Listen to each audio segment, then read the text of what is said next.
Nenad. Coach, could you describe your journey here from being assistant coach of Gilas to being a consultant of Meralco? Could you describe us that journey? Look, from the first day I arrived and being part of Gilas as we do right till today, I feel very comfortable here. I feel very comfortable because the people are good.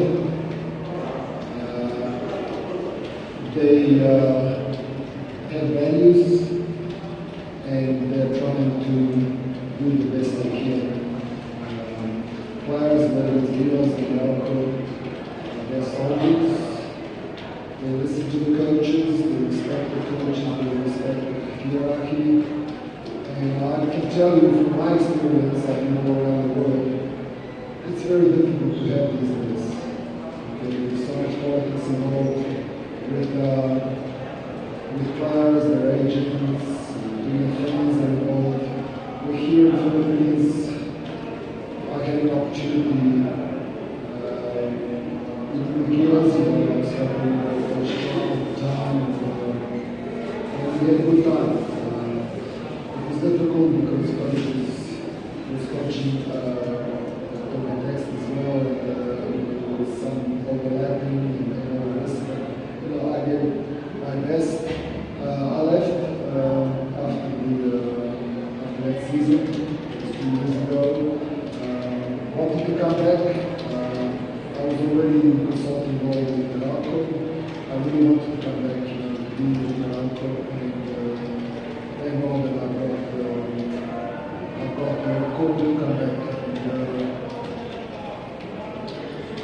Even with my time with Coach Norman as a consultant, I really enjoyed it. We worked really hard to do the best we could.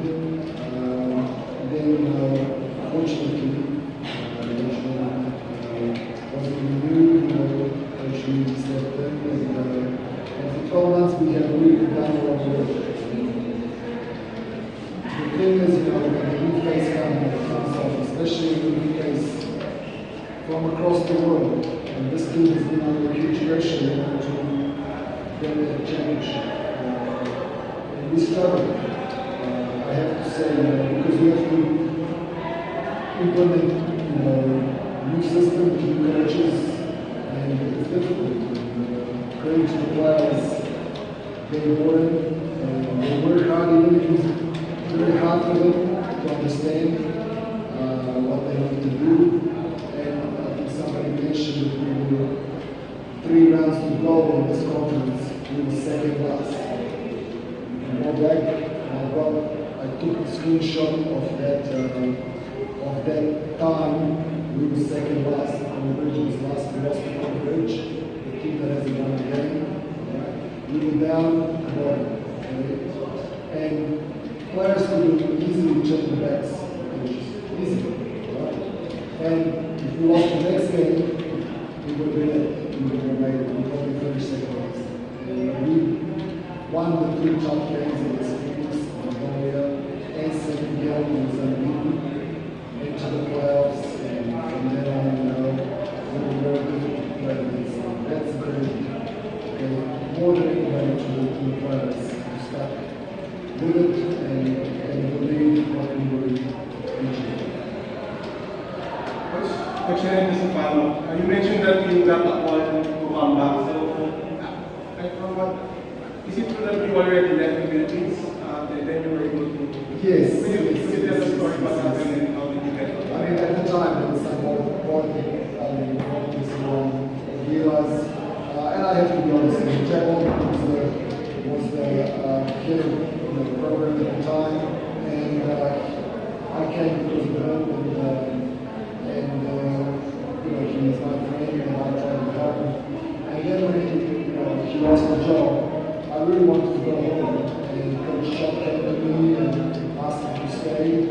I spoke to, usually we don't do that, okay?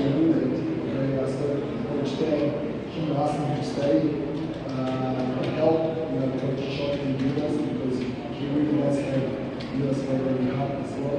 And I stayed. And then there was some issues, there was some public things between Coach Nenad and Gilas, and I said, well, I could not stay there. But I had full respect for them, as we feel towards the Gilas, and I wish them all the best now. They've done an amazing job winning the Asian Championship with Coach Nenad.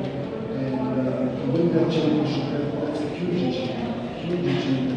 And they're on the right track. They're tough, qualifying.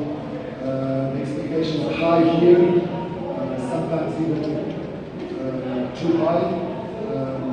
It's going to be tough tournament, and I just hope that they can actually do the best they can and complete